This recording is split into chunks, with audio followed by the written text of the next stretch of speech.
कर्जतचं थार मैदान, शहापूरचं 3 लाखाचं मैदान आणि कोरेगाव हिंद केसरीचं मैदान, या तिन्ही मैदानात एक साम्य आहे. एक साम्य आहे शंभू. जसं सांगितलं तिन्ही मैदानात साम्य. काय सांगाल? कर्जत झालं, शहापूर झालं आणि आज कोरेगाव. कोरेगाव जे हिंद केसरी मैदान आहे, 82 वर्षाची परंपरा आहे आणि खरोखर ग्रामस्थांनी अतिशय चांगल्या प्रकारे आयोजन बैलगाडा शर्यतीचं केलं होतं. खरोखर या मैदानाची चर्चा संपूर्ण महाराष्ट्रभर होते आणि या मैदानाला सर्वांची आवर्जून त्याची तारीख पडण्याची वाट बघत असतात की कधी कोरेगावचं मैदान पडेल. तर हिंद केसरी मैदान आहे, खूप वर्षापासून मी या मैदानामध्ये आलेलो आहे. याच फाटीवर, जुन्या फाट्याजवळ होत्या तेव्हा माझा सोन्या हा बैल पळायचा टिटवी. आणि आज खरोखर योगायोग असा जुळून आला. पायरा कुठलाच नव्हता. पायरा केला होता मी रायबा, पण रायबा आजारी असल्याने रायबाला कॅन्सल केलं झालं आणि मग कुठला नंदी टाकायचा तर मेहरबान टाकायचा. माझी स्वतःचीच संकल्पना आहे मेहरबान टाकणं, कारण का बैल पळाला तरच तुम्ही साध्य करू शकता. तर मला तेवढं माझ्या स्वतःवर अनुभव, मला हा ओव्हर कॉन्फिडन्स नाही, पण मला माहिती माझा नंदी पळाल तरच मी 1 नंबर करणार. पण मी त्याच्यासाठी मेहरबान केला आणि आज अतिशय छान अशा रीतीने गाडी पळाली आणि 1 नंबर झाला. अतिशय आज सोन्याहून चांगलं झालं. पण पैऱ्याकडे काय येतो, ज्यावेळेस मेहरबान तुम्ही ठरवलं असेल की पैरा करायचा, तर मेहरबान अलीकडचा बघितलं तर बैल पळलेला नव्हता अलीकडच्या अड्ड्यात.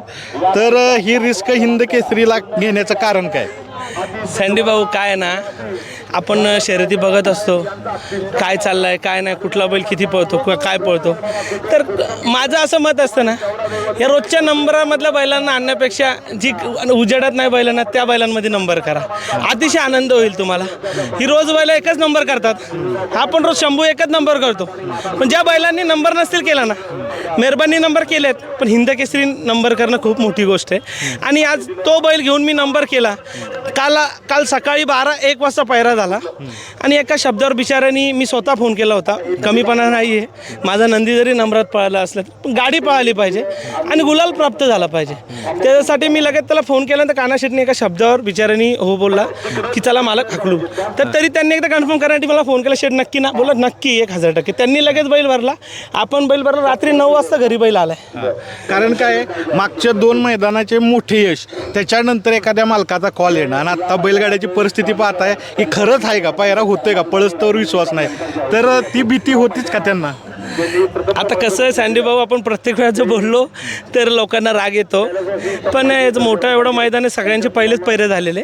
मला कोणाचाही फोन आला नाही. जे आपले छोटे गाढा मालक आहे त्यांचे बरेच जणांचे फोन आले की दादा आपण पळू, पण एवढं हिंद केसरीचं मैदान आहे, त्या मैदानामध्ये मला चांगलाच बैल टाकून नंबर करणं आहे. कारण की ही संधी कोणाच्या नशिबात पुन्हा येत नाही, पुन्हा येत नसते. त्याच्यासाठी आज मी तो ज्यांचे मला फोन आलेत याच्या पुढच्या मैदानामध्ये त्यांना मी बैल देईन. पण अचानक असं समोर एखादा पायरा नसणं आणि आपण म्हणू की विश्वासातला, एकमेकाच्या मैत्रीतला पायरा जुळवणं आणि एवढं मोठं यश हिंद केसरी होणं, म्हणजे आपण ज्याच्यासाठी बैल घेतो ह्या पूर्ण किताबासाठी हे सगळं शक्य झालं. एकमेकांचा विश्वास महत्त्वाचा आहे बैलांना. आज सर्वप्रथम तुम्हाला एक गोष्ट सांगतो की स्वतःचं नियोजन साध्य झाल्यावर आपण स्वतःला शाबासकी पहिले देतो. कारण का मी पैरा झाल्यानंतर हरीला फोन केला की चालेल का, हरी बोलतो चालेल, अक्षय बोलतो चालेल. आणि खरोखर एकदम मनाभावाने जर पैरे केले ना सँडी भाऊ, तर 100% तुम्हाला यश प्राप्त होतं. आणि बघा, बैलगाडी क्षेत्र हे असं आहे की तुम्ही काचकूच करून जर पैरे करतील, तुम्ही जर मन नसताना पण पायरा देतील तर गुलाल प्राप्त न होत. एकच नंबर नाहीच होणार. कारण का संगनमत जुळलं पाहिजे. एकामेकाच्या मालकाची ती बैल तशी पळाली पाहिजेत. त्या बैलांची त्यांचं जे हाईट असेल ती सेम पाहिजे. आता यंग तरुण पिढीला सँडी भाऊ या गोष्टीचा माहीत नाही आहे. सांगा काय की बऱ्याचशा मित्रांना ही गोष्ट माहीत नाही की बैल पळाला पाहिजे.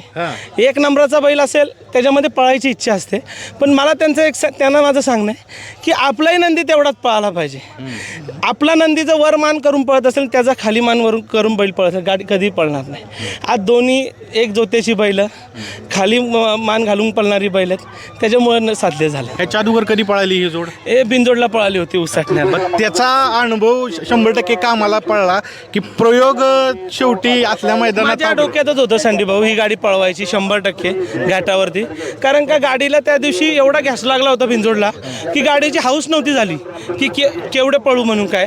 त्याच्यामुळे आज ही गाडी पळवणं खूप गरजेचं होतं. आणि बघा ह्यो माझ्यासाठी सर्वात मोठा टास्क होता. बैलगाडी शर्यती क्षेत्रातला हिंद केसरीसाठी खूप मोठी गोष्ट असते की तुम्ही एखादं नियोजन करणं आणि ह्या सगळ्या काय गोष्टी मग या घडून आणलं हे सर्वात मोठी गोष्ट आहे. कारण का जर मेहरबान कुठेही दिसत नाही आहे एवढ्या दिवस गुलालात नाही आहे काय गोष्ट. आज मी त्या नंबरात त्या मैदानात 1 नंबर करतो आहे आणि मेहरबानचा सेमीलाच मार खातो आहे. तर माझ्या व्यतिरिक्त कुठलाही बैलगाडा मालक तो पायरा करणार नाही कोणी पण. मी बरेच जणांचे मला फोन आले. मी मन खुलास व्यक्तिमत्व आहे. मला ज्यांनी विचारलं मी त्यांना पायरा सांगितलं.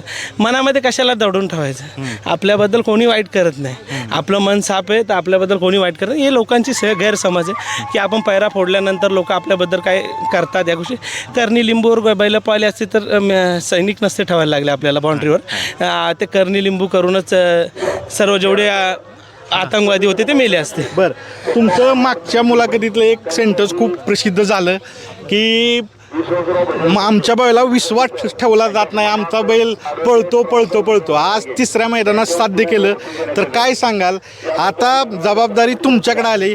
एखाद्या सर्वसामान्याचा नंदी तुमच्याकडं मागणी करत असेल मालक की आम्हाला शंभू पाहिजे, काय उत्तर असेल. कारण आता तुमच्याकडे ती जबाबदारी आहे. तुम्ही एक मोठे बैलगाडी मालक झाला, हिंद केसरी बैलगाडी मालक झाला. संदीप भाऊ बैल जर एखाद्याचा पळाला तर मी 100% त्याला बैल देईल. बघा माझं पहिलं प्राधान्य ना गरिबाला राहील. ज्याचा बैल पळतोय आणि त्याला कोण बैल देत नाही ना, शपथ तुमच्या यूट्यूबच्या मार्फत सांगतो की बैलगाडी क्षेत्रात गरिबाला खूप वेगळी वागणूक आहे. मी बघतोय ती आणि ते मला बघवत नाही. तर माझा नंदी 1 नंबराचा मी स्वतः समजत असा विषय नाही, संपूर्ण महाराष्ट्राला माहिती आहे. कारण का त्याच्यावर खूप प्रेम करणार आहेत. तर माझं मत पहिले गरिबाला नंदी देईन. गरिबाचा नंदी जर पळत असेल 1000% त्याला, नंतर या श्रीमंत लोकांना. आणि मी पण काही श्रीमंतच आहे. पण माझं सांगणं काय संदीप भाऊ की गरिबांना बैल द्या. त्यांची बैल पळत असतात. आज घरनिकीचा बैल बघा आवर्जून राजाचं नाव घेतो. ज्या टायमाला तो पळत होता त्याला बरेचशे लोकांनी पैरा दिले. आता त्याला कोण पैरा देत नाही. त्याच्याबरोबर बरेचशी बैल आली ती उजेडात आली पण आज तो बैल उघड्यावर आहे. याचं एकमेव कारण एकमेकांचा विश्वास कारणीभूत ठरतोय का. म्हणजे बैल पळू किंवा न पळू पण जी एकमेकांच्या बैलावरचा विश्वास की हा बैल पळेल. आता सगळ्यात महत्त्वाचं सांगा, हिंद केसरी होताना काय गोष्टी तुम्हाला लक्षात आलेत. सातत्यानं 2 मैदानात 1 नंबर, पण आपण हिंद केसरी आज होतोय. कुठल्या गोष्टी बैलगाड्यातल्या तुम्हाला कळलेत. हिंद केसरी होण्यासाठी तुमची दिवस रात्र मेहनत असते. दिवस रात्र तुम्ही कष्ट करता. पण हिंद केसरी कोणाच्या नशिबी नसतं. हे ज्याच्या नशिबी संडे भाऊ त्याचे अपाट कष्ट या बैलावर असतील. या बैलावर त्याचे अपाट प्रेम असेल. या बैलाचं नियोजन करणं असेल. त्याला काय केलं पाहिजे काय नाही केलं पाहिजे. शर्यतीत आल्यानंतर कुठला कसा गाडा झोपला पाहिजे, कुठे केवढं अंतर ठेवलं पाहिजे, ड्रायव्हर कोण बसवलं पाहिजे, सोडणारे कोण पाहिजेत, ही सर्वांची सामग्री आपल्यासोबत लागते. तर तुम्ही साध्य होतील. आणि पहिल्यांदाच बोला किरकिर नाही पाहिजे. प्रश्न किरकिर जर असली तर तुमची किरकिरच होईल. प्रेमाने बैल द्या 100%. आज 3ही नंदी मी पहिल्यांदा म्हणजे रायबा घातला. एकदम मन ह्याच्यानी झाला. आणि 1 दिवसा पहिलेच पैरा झाला. दुसरा पैरा आमचे मित्र नसीम शेठ पठाण त्याचा पण आदल्या दिवशीच पैरा झाला. आणि आज काना शेठचा मेहरबान. अतिशय मनमिळावू गोष्टी झाल्या. आणि आज 3ही वेळा हॅट्रिक करणं संदीप भाऊ तुम्ही बघत असतील याच्या पूर्वीच्या काळात अशी बैल हॅट्रिक करत होते. आज जर एवढूसा नंदी आज तुम्ही बघतील शंभूची हाईट केवढी आहे. त्याला म्हणजे एवढूसा बैल आज 1 नंबर करतो आणि एवढ्या मोठ्या 3 हॅट्रिक करतो. संदीप भाऊ संपूर्ण बदलापूर शहर शंभूची व्हिडिओ बघतो. आमच्या नगरपालिकेमध्ये सर्व कर्मचारी असतील ते व्हिडिओ बघतात. त्या दिवशी मला नगरपालिका कर्मचाऱ्यांनी फोन केला, दादा आम्ही तुझी व्हिडिओ बघत होतो. एवढं प्रेम आहे. बैलगाडी क्षेत्राला खूप मोठी चालना मिळाली आहे. बैलगाडी क्षेत्र खूप हायटेक झालेलं आहे. हां बरोबर, हायटेक झालेलं आहे. आणि जर आपण शंभूसारखे नंदी पाहिले कदकाठीनं जेमतेम पण पळण्यात एक वेगळ्या प्रकारची ऊर्जा आणि तीच ऊर्जा दिसलेली आहे. अजून एक असाच एक नंदी आहे भुंगा. आज म्हणजे एक वेगळी मुलाखत की फायनलला बैल आहेत दोन्ही पण वेगळी मालकं एकत्र. काय सांगाल, हे मैत्री वेगळी आहे का. मैत्री नाही हो, हे आमची एक भाऊ आहेत एकमेकांना. आज आकाश शेठ आमचा 3रा भाऊ आहे. मी झाला, मिलिंद झाला, आकाश, आम्ही घरचे हे आजचे संबंध नाही, माझ्या वडिलांपासून त्याच्या वडिलांपासून संबंध आहेत, म्हणजे घरीचे संबंध आहेत. त्याला दुःख झाला की आम्हाला दुःख झालं, त्याला सुख झालं तो सुखात असो, आम्ही सुखात असो. ही म्हणजे ही घट्ट दोस्ती आमची आहे. पैरा एकत्र का पळत नाही? नुसतं म्हणलं जातं बैलगाड्यात की आम्ही मित्र आहोत, आम्ही सगळ्या गोष्टी आहेत. सँडी भाऊ बघा, दोन्ही नंदी आमचेच आहेत. पैऱ्याचा काही विषय नाही. दोनदा गाडी पळवली होती पण यश प्राप्त होत नाही. कुठेतरी आमचा भुंगा पण नंबरात राहिला पाहिजे आणि शंभू पण नंबरात राहिला पाहिजे. त्यासाठी आमचा सातत्यानं प्रयत्न असतो. मतभेद कुठलाही नाही आहे. आज गाडी दोनदा पळवली होती, गाडीला तेवढी घास लागत नाही. ह्याच कारण आहे गाडी नाही पळवायची. पण 100% जर ज्या दिवशी दोघा भावांच्या जिद्दीचा विषय येईल त्या दिवशी एकत्र पळा. बरं, थोडीशी खास करून या भावासाठी खूप माझे प्रयत्न असतात की पप्पू शेठचा खूप या सर्व आमच्या ग्रुपमध्ये आज म्हणजे मोठा आहे आणि सर्वांना सांगण्याचं काम असतं. सर्वांना ग्रुपमध्ये बॅलन्सिंग ठेवण्याचं काम पप्पू शेठ करतो. पप्पू शेठ ज्या दिवशी बोलला त्या दिवशी अर्ध्या रात्री कुठलाही पैरा असेल तो तोडून मी पप्पू शेठला. सगळ्यात महत्त्वाचं हिंद केसरी झालेला शंभू, हा शंभू कुठला आहे, कुठली खरेदी आहे, कुठं हिरा सापडला हो? हा शंभू जालन्यातून गोपाल नांद्रे यांनी हा शंभू दिलेला आहे. त्यांच्या मालकाचं नाव काय? गडदे म्हणून त्याच्या मालकांचं नाव आहे.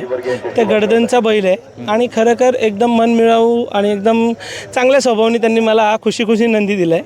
शंभूची खरेदी खरोखर 8 लाख रुपये संडे, 8 लाख रुपये खरेदी आहे. पण आता 80 लाखाच्या बैलाला सुद्धा तो लाजवेल एवढं त्याचं पळ आहे. म्हणजे मी असं बोलू शकत नाही 80 लाखाच्या बैलाला तो हरवेल. बैलगाडा क्षेत्र आहे, हार जीत होत असते. मी सँडीभाऊ प्रत्येक वेळेस बोलताना मी समजून सांगतो प्रेक्षकांना की हा असा अर्थ आहे, पण काही काही वेगळे जण अर्थ घेत असतात. 80 लाखाच्या बैलाला लाजवेल त्याच्या पळाच्या जोरावर, असं शंभू आहे खरं. किमतीपेक्षा आपण म्हणू त्याचं पळणं महत्त्वाचं आहे आणि बैलगाडा शर्यत समृद्ध होते. अशा वेगवेगळ्या आपण म्हणू भागातील नंदी एकत्र येतात, त्यातून बैलगाडा समृद्ध होत असते. पैरा तुम्ही केला आणि पैऱ्यात सगळ्यात महत्त्वाचा होता विश्वास. तोच विश्वास कान्हा पाटील यांचाही होता. तर दोघांच्या विश्वासानं हिंद केसरी हा बहुमान मिळालेला आहे. चला काय गोष्टी मेहरबानच्या बाबतीत विचारूया. पण जसं सांगितलं तिन्ही मैदानात सलग 1 नंबर केलेला शंभू बघू शकता मित्रांनो. शंभू बरोबर पळाला मेहरबान. मेहरबानच्या आयुष्यातील सगळ्यात मोठं यश आणि हिंद केसरी किताब, काय सांगाल? म्हणजे आज म्हणजे एक उपकारच त्यांनी आमच्यावर केलेले आहेत. खरं तर बोला झालं तर याच्या अगोदर आमच्याकडं महबूब पळत होता, शक्य नाही झाला, यांनी करून दाखवलं. किती वर्ष बैलगाड्यात आहे? लहानपणापासून बोलले तरी चालेल, पण जसं म्हणजे बोलतात ना हुशार म्हणजे जाणता झालो तिथपासून पाऊल ठेवला आहे. पण आत्तापर्यंत जसा पाऊल ठेवला तसा पुढं चाललो आहे. पण आज वय वर्ष 30 आहे, पण कुठेतरी आज एवढ्या लहान वयात हिंदकेसरी किताबाचा मानकरी ठरलो आहे. तुम्ही बी वयानं लहान आहे, बैल बी एकदम जेमतेम आहे, म्हणजे कोण म्हणणारच नाही. मेहरबान खूप आटोपशीर बैल आहे. प्रश्नचिन्ह उपस्थित करावं असा बैल आहे की अरे बापरे ह्यो कसा हिंद केसरी. छोटा बैल आहे एकदम तो, म्हणजे छोटा आता त्याच्या उंचीमध्ये छोटा राहिला आहे आणि घेतलेला तेव्हा मी छोटाच होता एकदम असा का एवढी वाटलंच नव्हतं काय एवढी छोटा आहे त्याची हाईट होईल. पण जशी बोलतात म्हणजे पूर्णपणे एक म्हण तयार झालेली आहे की मूर्ती लहान आणि कीर्ती महान. ह्या म्हणीचा उद्गार जो आतापर्यंत मैदानात करून दाखवते प्रत्येक गटाला आणि फायनलपर्यंत. मग जेव्हा पुकारलं जातं मग इथून स्टेजवरून का निर्णय वर्चस्व, मूर्ती लहान आणि कीर्तिमान करून दाखवलं आहे. छोटा पाकिट बडा धमाका. या पद्धतीने जेव्हा आवाज आम्हाला खाली येतो ना तेव्हा आमची एकदम छाती फुगून येते, असे मन भरून येतं का आपला एकदम असं लहान असलेला बैल आज मोठ्या मोठ्या गाड्या मारतोय. कुठेतरी बोलतात ना आपण काय एखाद्या मालकाला काय पाहिजे असतं तर त्या बैलांकडून एक गुलाल आणि त्यांनी जे दिलेलं यश आणि जो मान सन्मान जो भेटते मैदानात ते काय शिकायचं असेल तर या बैलांकडून शिकावं. सातत्यानं अपयश अलीकडच्या काळात, आजारपण आणि बैलाने एक सुखद धक्का दिला. हिंद केसरी 82 वर्षाचं जे मैदान परंपरेत आहे हिंद केसरी. थोडं काय आजारपण होता, कसं अपयश चालू होतं ते सांगा थोडं. अपयश म्हणजे आत्तापर्यंत आम्ही पूर्णपणे बॅकफुटलाच होतो. आम्हाला नव्हतं मुंबईमध्ये मग गुलाल गावत ना, वरती 3 फेऱ्यात गुलाल गावत. जरी मुंबईचा जरी 3 फेऱ्याचा गुलाल होता, अक्षरशः 3 बैलाचं एकदम कळून नाही आला आम्हाला काय रक्त कमी झालं बैलाला. बरं. हां, हिमोग्लोबिन एकदम कमी झालं. तर आमचे डॉक्टर भाऊ छत्तीस मात्रे हुशारी जेव्हा वागले तेव्हा आम्हाला माहीत पडलं का बैलाचा हिमोग्लोबिन कमी झाला आहे आणि पेशासुद्धा कमी झाल्या त्या. बरं. प्रयत्न केले त्यांनीसुद्धा प्रयत्न केले. आम्ही खरं तर म्हणजे ते महबूबपासून जे आमच्यासोबत आहेत डॉक्टर सतीशमध्ये त्यांचं आम्ही ऋणीच आहे आत्तापर्यंत. उपकार जे बोलतात ना माणसाने एखाद्यावर कसे करावे आणि कसे फेडावे म्हणजे आम्ही त्यांना फेडू शकत नाही उपकार त्यांचे, पण ते नेहमी आमच्यासोबत आहेत. आणि त्याच्यानंतर जी टीम आमची जी तयारी करते, जे आमची मुंबईची मित्र असतील आणि त्यांचं जे बैलांवरचं प्रेम आणि घाटावर जी मंडळी गोटेभाऊ झाले, गणपाभाऊ झाले आणि तडसरची जी आहेत अतिशय प्रेम करतात बैलांवर. कधी जेव्हा माझ्यावर प्रसंग जेव्हा आलेला आहे तेव्हा खंबीरपणे साथ उभार आत्तापर्यंत आलेले आहेत आणि त्या प्रयत्नांना यश देतात. म्हणजे बैलं पण साथ दिले आणि त्या आजारपणातनं आत्ता उठून बोलावं ना म्हणजे खरं तर एक आकाशराव साहेबांचा पण मला एक म्हणजे त्यांना बोलताना एक काय बोलता आता मन भरून येतं म्हणजे त्यांच्यासाठी. काय सगळ्यात जास्त विश्वास मेहरबान त्यांनी दाखवला या मैदानासाठी. काळपर्यंत आमचा पैरा नव्हता. आम्ही ठरवलं घरची गाडी आपल्याला जर पारंपरिक मैदानात जायची इच्छा आहे पण पैरा टाईट नाही, काय करायचं नाही जायचं मग काय करूया तर घरची गाडी शहापूर मैदानात नेऊया.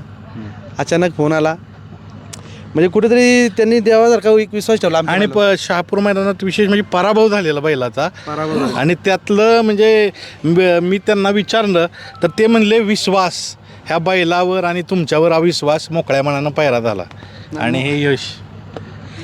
पण तेच नाही तुम्हाला आता पण बोलते ना का त्यांनी जो विश्वास आमच्यावर ठेवला का एकदम मन मोकळेपणाने. आता मी चकित झालेलो तेव्हा का जेव्हा त्यांचा फोन आला का आज 2 मैदान लगातार जो मोठमोठे मैदान झाले मुंबईमध्ये, एक थारचा मैदान झाला आणि एक मोठ्या रकमेचा 3 लाखाचा मैदान झाला. त्याच मैदानात मेहरबान पराभव झाला आणि त्या क्षणी जो त्यांनी विश्वास दाखवला, आता खाऊ काम नसतं या बैलावर विश्वास दाखवणं, कारण की हा पण पारंपरिक मैदान हिंद केसरीचा किताबाचा याची वाट पुन्हा एकदा 1 वर्षानेच भेटणार आहे. त्या याच्यावर विश्वास ठेवून जर जे प्रयत्न करतात आणि त्या प्रयत्नांना जर बैलांनी पण त्यांना साथ दिली असेल कदाचित देवाची इच्छा पण असेल मन मोकळापणा कसा बोलताना ते आज इथं घडून आलेलं आहे. तुम्ही म्हणता 1 वर्ष, मी तर म्हणेन एक पिढी जावं त्यावेळेस ह्या मैदानाचा बहुमान हिंद केसरी बैल होतो आणि खरंच काहीतरी संचित पुण्य असतं ते कामाला येतं. पण आता ह्या निमित्तानं सांगा बैलगाड्यातील काय सत्य कळलं आहे तुम्हाला? ठीक आहे सगळी बाईटमध्ये मोठे मोठे बोलतात, सगळेच काय काय खरे बोलतात, काय काय गोडगोल बोलतात. बरेचशा लोकांच्या कमेंट असतात की बाईटपुरती लोक चांगली बोलतात, पैरा देऊ हे करू ते सगळ्या गोष्टी होत्यात. तुम्हाला काय सत्य कळलं आहे सांगा एकदा. सत्य काय केलं तर बोलले तर माणसाला प्रत्येकाला राग येईल. सांगा ना, नाव नका घेऊ पण काय काय सत्य आहे बैलगाड्यातलं हे कळू द्या. सत्य म्हणजे तुम्ही सांगते ना आतापर्यंत जे बोलतात ना का जे बैलांना कोणी घमंड नाही करायला पाहिजे बैल पळते तर मी तर सांगते करा, घमंड करा. बरं घमंड करा याच्यासाठी. जर तुम्ही घमंड तुम्ही ज्या बैलाचा केला नाही तर तुम्ही बोलता घमंड नाही करू, पण एखाद्याच्या सर्व बैलगाड्या जातात जे आहेत म्हणजे नामांकित असतील किंवा त्यांना मदत करून किंवा आपण त्यांच्या जोडीला जरी असलो ते नाही जाण ठेवत एकमेकाची. जिथपर्यंत तुमचा बैल पळते ना तिथपर्यंत तुम्हाला मान सन्मान सर्व काय.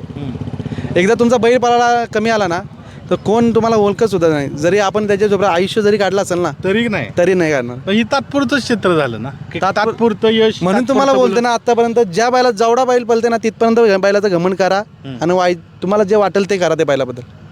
तोच अधिकार सगळा मालकाचा आहे तुम्ही सांगताय. कारण ह्यांच्या दावणीला अजून एक बिनजोडचा बादशाह सगळ्यांना सुपरिचित महाराष्ट्राला बैल आहे महबूब. आणि महबूबच्या आशीर्वाद असतो महबूब पळायचा तर त्यावेळेस ह्या गोष्टी व्हायच्यात का? कारण एक थोडासा मागचा काळ होता तो बंदीचा काळ होता दादा. म्हणजे कसं आहे त्यावेळी एवढा अनुभव करायला भेटलाच नाही का. तर अपराजित जोडी जी ठरलेली मथुर आणि महबूब ही आतापर्यंत अपराजित जोडी झालेली 3 वर्ष. त्याच्यानंतरला बैलाचं वय होत गेले, बैलाचा आजार पण काय पण ढासाला गेला, वयानुसार होत गेला. पण बैलांनी जिद्द आणि आम्ही पण जिद्द नाही सोडली जाताना. पण जसं आम्ही जिद्द सोडली नाही तसं बैलांनी आत्तापर्यंत आम्हाला निराश नाही केला, अजूनही सांगते आम्हाला निराश नाही केला. कारण की तुम्ही बघितलं असेल आता इंस्टावर सर्वजण आहेत. गेले बिरला तुम्ही आता मैदान जो करत होतं इथं शहापूरला झाला त्यात बैला अपेक्षासुद्धा नव्हती बैलाची का बैल आमचा एवढा पळेल. पण आज जाऊन मी मैदानात आलो तर बरेचशा प्रेक्षकांच्या जे चाहते आहेत त्यांच्या तोंडातून एकच शब्द होता का दादा महबूब त्या दिवशी पळाला आहे, एकदम जुन्या पहिल्यासारखा पळाला आहे. ते ऐकून म्हणजे असं वाटत होतं का महबूबला पुन्हा एकदा आम्ही त्या जिद्दीने तयार करू का. पण कुठेतरी माघार घ्यायला लागतात आता, म्हणजे शांतीचा तुम्हाला सांगू तर माघार घ्यायलाच लागते का पण तर तुम्ही पुढचा बैल तयार केला तोही हिंद केसरी, म्हणजे महबूबच्या काळात सांगितलं की तो बंदीचा काळ होता, एवढ्या शर्यती व्हायच्या नाही, पण असं म्हणणं की त्याचा आशीर्वाद त्याच्या पावलावर पाऊल ठेवून हा तयार झाला. ही एका दावणीला दोन्ही बैल तयार करणं ही खूप मोठी गोष्ट आहे. तर मोठी गोष्ट म्हणजे खूप संघर्ष करायला लागतं. काय संघर्ष सांगा मला, काय संघर्ष असतो नक्की? म्हणजे नक्की म्हणजे तुम्ही असं वाटत असेल का नाही यार कानाला काय, कानाचं नशीब आहेत किंवा त्याच्या दावणीला परत बैल लागतं, एक बैल झालं ना, अहो त्याच्यामागं काय, त्याच्यामागं उठायला लागते, काय करायला लागतंय हे सांगून नाही. ते स्वतः जेव्हा मालक स्वतः शेण भरेल ना त्याच्यावर समजते काय बैलासाठी काय करायला लागतं. आज किती याच्या अगोदर हा माझा वासरू एकच नव्हता, याच्या अगोदर मी 4-1 आमचा काना म्हणून आज गोट्यावरून एक बैल घेतला, त्याच्याच दावणीला आम्ही एक बैल घेतलेला, आम्ही याच्यापेक्षा जास्त बैल होता, आजाराने वाढला भाऊ, त्याच्यावर का सेम दिसणार वासरू घेतला आणि आज त्याचं नाव ठेवलं. आज ते बैलांनी पण त्या गावच्या मध्ये 3 नंबर केला. म्हणजे तुम्ही प्रयत्न करत असाल ना तर तुमचे सातत्याने एखादं मला तर ना एक निस्वार्थीपणा प्रेम बैलावर केला ना तुम्ही आणि निस्वार्थीमध्ये जर बैलगाडी क्षेत्रात वागला तर तुम्हाला ह्या यश म्हणजे प्रयत्नानं यश 100% आहे. यश भेटतं ठीक आहे. आता सगळी आहार तोच देतात, पैरप आपल्या आपल्या पद्धतीनं सगळे करतात, सगळे प्रेम करतात, प्रत्येकाला आपला नंदी देव आहे. तर काय सांगाल की यश मिळवताना कुठली गोष्ट करावी जाणीवपूर्वक? मी आकाशराव त्यांनाही विचारलं, तुम्हालाही विचारतोय, बैलगाड्यातील यश कसं भेटतं? बैलगाडीचे यश म्हणजे तुम्ही तुमच्या जेवढा नंदीवर प्रेम करता ना ती सगळ्याच करतात ना आपण. हां सगळे करतात ना तेवढं दुसऱ्याच्या नंदीवर प्रेम करा भाऊ. तुम्ही त्याला हरवण्यासाठी कशाला करता, तुम्ही स्वतः जिंकण्यासाठी काहीतरी करा ना. तुम्ही एखाद्याच्या म्हणजे तू बरेचसे प्रकार आला तर का ह्यांनी मला लिंबू केला त्यांनी लिंबू केला, अहो तसलं काय करून नाही करून जगत या क्षेत्रात. कोण टिकतं याच्यामध्ये? काय नाही. जर करायचं आहे तर तुम्ही स्वतः तुमचा निस्वार्थपणा ठेवा एखाद्या नंदीजवळ. तर तुम्ही आज खरं सांगू तर या भैया ड्रायव्हर विचारा, आज ह्याची गाडी फायनलला होती, आज तिन्ही फेरे हा भैया ड्रायव्हर माझी कासर बांधायला खाली होता, पण त्याची गाडी फायनलला असूनसुद्धा तो त्या गाडीत उतरून कासर बांधायला, कारण की ती बोलताना एक सवय म्हणजे बैलांना म्हणजे जी गुलालाची हे लागलेली आहे, गट पास झाला आहे, सेमी पास झाला आहे, कुणासाठी कोण कशासाठी कोण येते कुणासाठी? तुम्ही प्रेमळ स्वभावानं वागा, तुमच्यासाठी सगळं काही सातत्याने येईल. आणि जर तुम्ही बोलतात ना तुम्ही एकच जी गोष्ट जर म्हणजे सातत्याने प्रयत्न करत असाल म्हणजे ते बोलतात त्याच्यासाठी तुम्हाला ती मिळवण्यासाठी पूर्ण काय बोलतात कायनात एकत्र होते तर ती तुम्हाला 100% मिळवून देते. आपलं चांगलं मत असेल तर सगळ्या गोष्टी निसर्ग घडवून आणत असतो. ते तुमच्या बाबतीत झालं. विजय सगळ्यात मोठा आहे त्याच्या कारकिर्दमधला, तुमच्या कारकिर्दमधला कोणाला समर्पित करायचे हा विजय? समर्पित करायचं आता बरेचसे आहेत. म्हणजे आता आमची जी बैल वारली आत्ताची, मी खरं तर सांगेन, मी आता पहिली गोष्ट जी आता नामांकित बैल जी वारलेत ना, म्हणजे भाऊ काय प्रत्येकाने बैलांना जेव्हा पडे आज रायफल न सांग डोळेमित्ताने गेला विषय झाला. आमचे चिंचपाडाचा सुंदर सचिन शिरकरांचा पाखऱ्या, आता बरं आज पण काहीतरी एक बैल वाढलं, मला नाव नाही माहिती, पण त्यांना मी पहिलंच हां आमचा नंदराज शेट्टी यांचा जेलर, म्हणजे ही मालकं होती जी म्हणजे त्यांनी त्या बैलाला मालकांचं असं नाव केलं तर म्हणजे 7 समुद्र त्यांना पार नेलं, एक ओळख निर्माण केली ती. आज ती बैलं मला ह्या वर्षी चांगली बैलं एक अल्पशा आजाराने निर्माण झाले. एकच आजार झाला त्यांना सगळ्यांना, एक त्यांना लघवी आणि संडास आणि पोट पिकीचा काय देव जाणू कसा आहे, पण प्रत्येकाला एकच आजार कशामुळे होते काय माहीत नाही. पण त्या आजारात त्या मालकांसाठी आणि त्या बैलांसाठी पहिला विजय हा त्यांना समर्पित करेन. आणि दुसरी गोष्ट झाली तर आज नंतरला जी माझ्यासाठी जी धावून आले जी मंडळी आहेत त्यांच्यासाठी आणि जे चाहते वर्ग आहे त्यांच्यासाठी तर 100% त्यांच्यासाठी मी अर्पणच आहे. बरं मित्रांनो, मला वाटते हे समर्पण सगळ्यात मोठं आहे. हा विजय ह्यांनी समर्पित केला बैलगाडी क्षेत्र गाजवणाऱ्या बैलांना, आणि ते आपल्यातून अचानक गेले, त्यांनी नावं सांगितली. खरंच ही बैलं आपल्यात राहिली, आपल्याला पळण्यातून आनंद देऊन गेली. त्या सगळ्या बैलांना, गेलेल्या नंदींना हा विजय समर्पित. तर कोरेगाव हिंद केसरीचं मैदान झालं पारंपरिक, 82 वर्षाची परंपरा असणार आहे. त्यात आपल्याला नवे कोरे हिंद केसरी भेटलेत, मेहरबान आणि शंभू. धन्यवाद.